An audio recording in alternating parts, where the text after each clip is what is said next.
Hi, I'm Swagrid, and if you don't know me, I've been using the ZZCT method for just over a year now.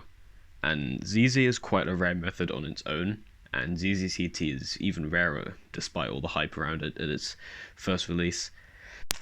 I need a cube to hold up and wave at the camera for more clickbait. Just the lighting is so whack in this room, what the hell? Why is the lighting on my setup so janky? And I wanted to make this a sort of document what I've learned and what the whole journey was like, because ZZ on its own is a really rare method now, and ZZCT is even rarer. So I figured, hey, why not make a little video for this? Alright, so first things first, a little bit of background, because, hey, everyone's favourite part of the story is the preface, right? So, around about a year ago, at the start of summer break 2020, I discovered some things that I hadn't seen before. A brand new alg sheet for ZZCT, which featured not just full TTL, but better TTL than I'd ever seen before, and it had full TSLE. And on that sheet, I found a link to a Discord server, specifically for ZZ method solvers. And this was like a goldmine to me. I'd wanted to get into ZZCT for a while, but I couldn't because the algs sucked. I couldn't find a place to do TSLE that wasn't Gyro Ninja, and I just couldn't find the community, so it was brilliant for me. Before I started learning ZZCT, I cubed casually for about 4 years. I eventually got to the point where I was averaging 22 with predominantly CFOB, although I knew many other methods. With all the newfound time that I had over the summer, I got straight into learning TTLL. I used SongScoot's alg trainer, and I would spend about 3 or 4 days with an alg trainer on my laptop and a cube in my hand, just learning algs. Recognition, recall, the alg itself. A few weeks before this, I'd actually received my brand new GAN 354M V1 in the mail, and I loved it.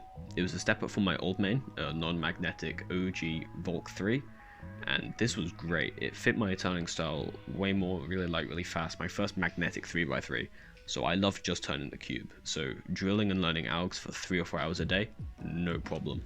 One day I even got in a trance-like state. Over the course of 6 hours I learned 15 TTLLs, including full double bar and a bit of double opposite. I didn't even realise how long I was there. It felt more like 2 hours, but I realised the time at the end, and I also realised I'd missed lunch. But let's talk about algs, right? Because everyone seems to be afraid of them. When you talk about methods to people, they always want to ask, what's the alg count? How many algs do I have to learn? You know, everyone sees them as this horrible chore that you have to deal with and put up with. They are not.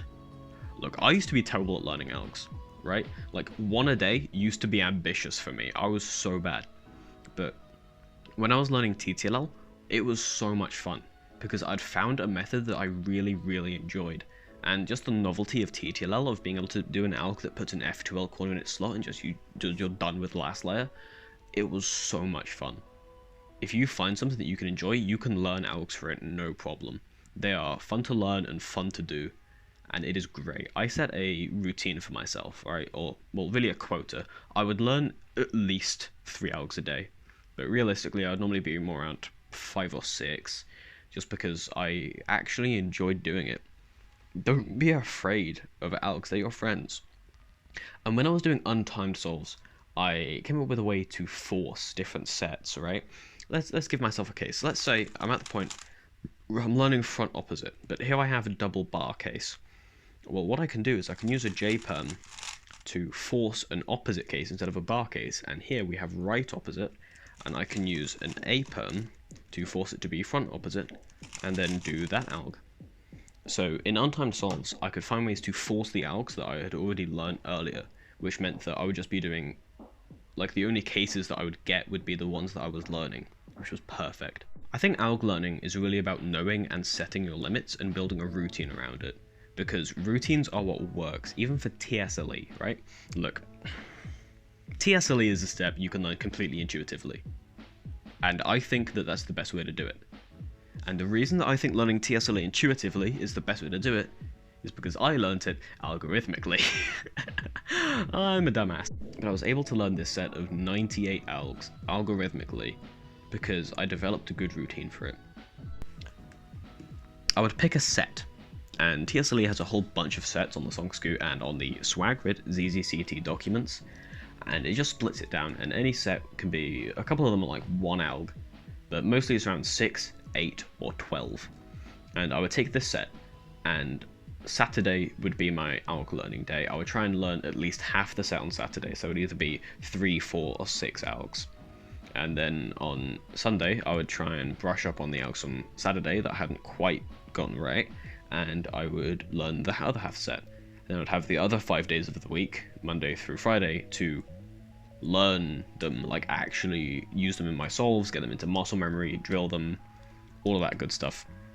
The reason I chose the weekend instead of the start of the day for learning ALGs is because when I was really into the thick of it with TSLE, school had started again, and I had a lot less time to devote in the middle of the day to cubing because I couldn't just skip my lessons anywhere as easily. Stay in school, kid. And again, it's about routines and limits. I developed a routine and I knew where my limits were, and I just worked with it. It allowed me to get through this huge ALG set really efficiently and to just breeze through it. It was great. Now, I say I learned 3 or 4 ALGs a day. I don't really learn 3 or 4 ALGs a day. You know, I had off days where I just didn't do it. I had days where I struggled more and I just wanted to do solves. But really, when it comes to learning, I started in around about August. I learned most of TTL. I had 1 set left by September when school was in again. And then I finished learning TTL by October. TSLE, I finished learning most of it by December, but I had 2 sets that I really put off and I didn't learn until February. So that's the time frame that it took for me to learn full ZZCT completely algorithmically. So that's really one of the main takeaways for me, is when it comes to learning ALGs, routine and limits are important. Know what you can do and do it, and know the best way for you to go about doing it and hold yourself to it. If you can do that, you can learn stuff really, really efficiently. And honestly, ALGs are your friends. They're genuinely, they're like Jabari Narudin. Jabari is one of the kings when it comes to learning ALGs. He's one of the greats. He's working his way through one look last layer. I think he's one of 3 people to be doing that. He was also one of the first people to learn ZBLL and make it seem viable. And he once said that ALGs are like cheat codes for cubing. You get to skip steps. And honestly, I agree. ALGs are like cheat codes. It is amazing to be in a solve and see something that previously you wouldn't know what to do with it, but now you know exactly how to go about that and you have it drilled and in muscle memory. ALGs are great. Learn ALGs. Alright, let's stop banging on about algorithms. Let's talk about something different. Improvement.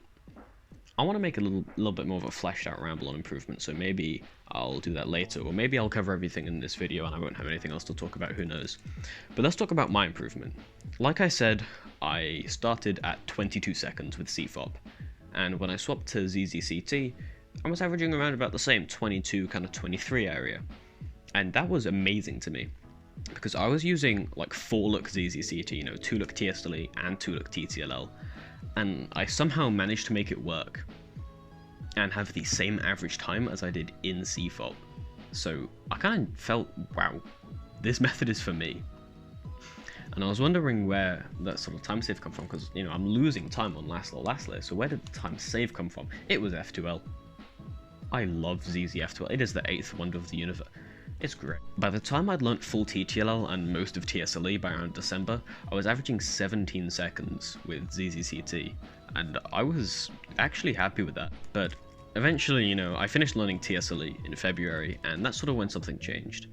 I'd been eyeing up ZZD, a corner permutation related variant, for a little while, and I kind of wanted to go and learn it, you know. I just polished off ZZCT, why not learn a little bit of D and just use which one I found the most fun, right?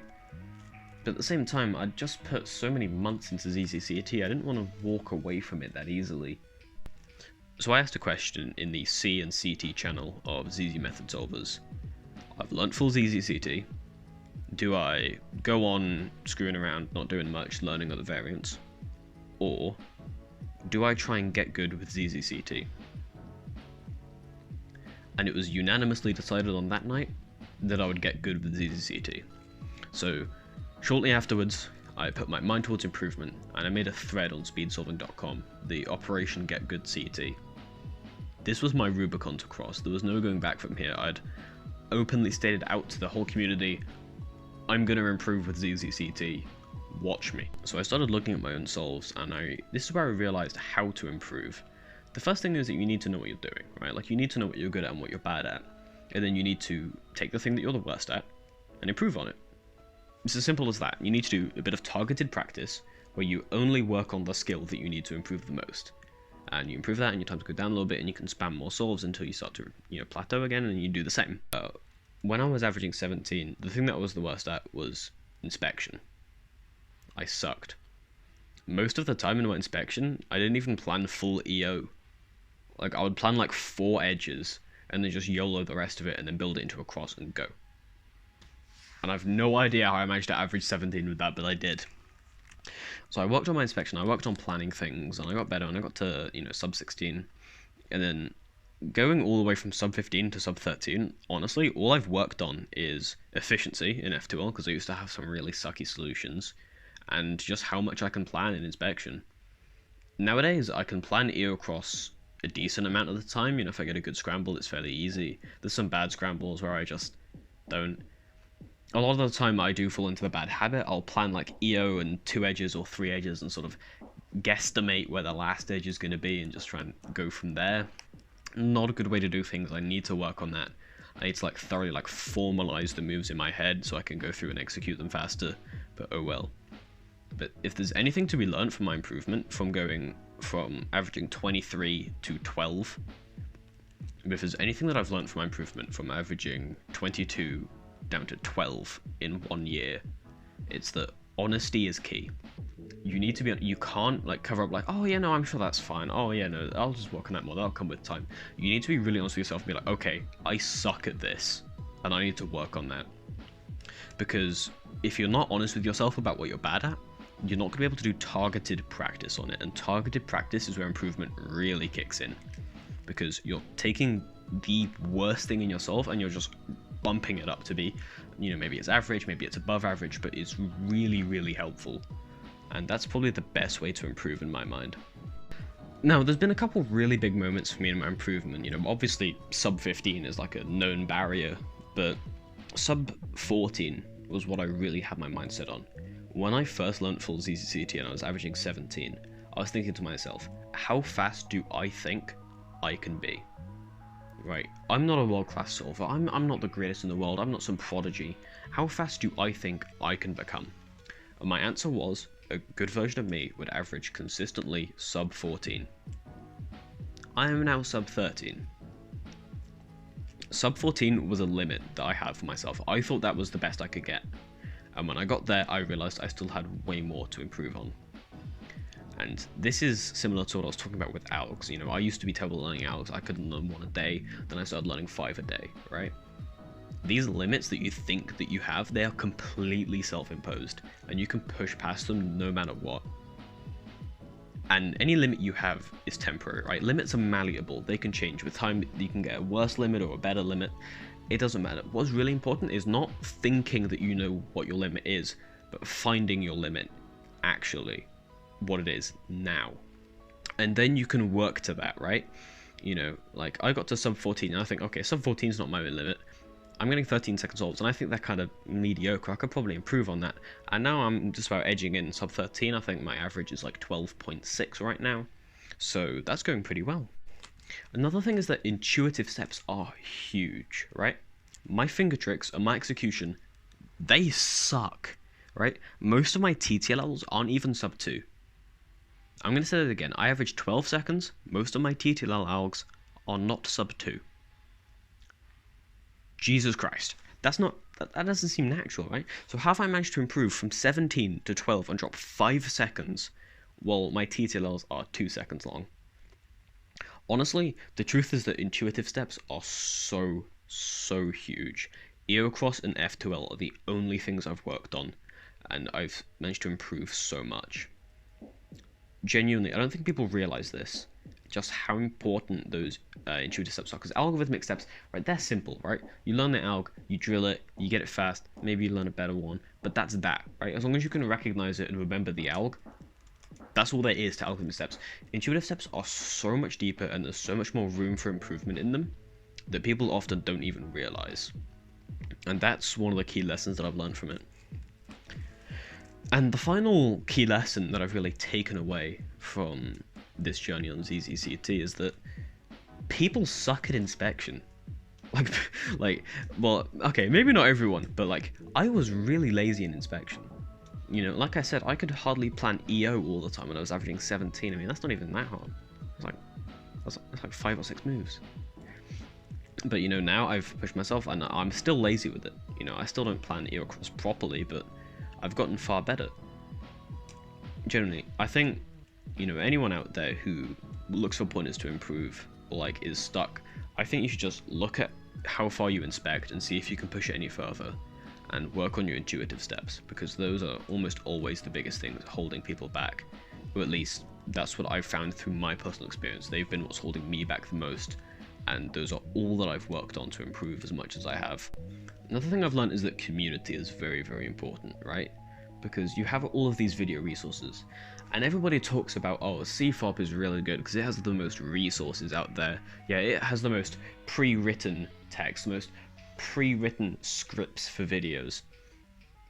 Those can be helpful, right? You can find like nuggets of gold in those. But I think what's more important is having an active community, right? People that can actually see what you're doing, or people that know you well, who can actually give you accurate and personal advice. Community is so important, and that's why I love ZMS so much, the ZZ Method Discord. Right, conclusion time, let's go. Algs are your friends, don't be afraid of them. Routine is key to quick improvement. Intuitive steps are really important. All of your limits are self-imposed, push past them now. Don't be lazy in inspection. Community is really fucking useful. And yeah, those are all of the key takeaways from 1 year of ZZCT. It's incredible to be here and to be able to say I've been doing this for a year. And honestly, I look forward to checking back in another year and see what I've learned over 2 years of ZZCT. Maybe I'll actually be good at solving by then. See you guys. Oh yeah, slot neutrality is a huge thing as well. I forgot to talk about. I learnt TSLE algorithmically, so it's really tough for me to mirror it to other slots, at least right now. I'm trying to get better at it though. But not being slot neutral, like, it can really hinder your times. You know, having to filter out certain FTL pieces, it makes look ahead harder, because you could see another pair in inspection, but oh no, that's the wrong pair, you can't solve that pair. And honestly, just not having that choice and that freedom is quite a hindrance. You hear things get hyped up a lot. Variants aren't really going to be like ZZCT is not the best variant because it's not slot neutral. Full stop. Right now. That's why ZBL is better. If you could be slot neutral with ZZCT, it would be closer. But TTL Algs still need more develop. A lot of them suck. If TTL Algs were like significantly better and you could be easily slot neutral with ZZCT, it could probably contend with ZZA, right, with ZBLL. But as of right now, how everything is, being slot neutral is hard, no one does it. And that is huge, and that's a really big drawback to CT and other variants. Alright, bye then, for real this time.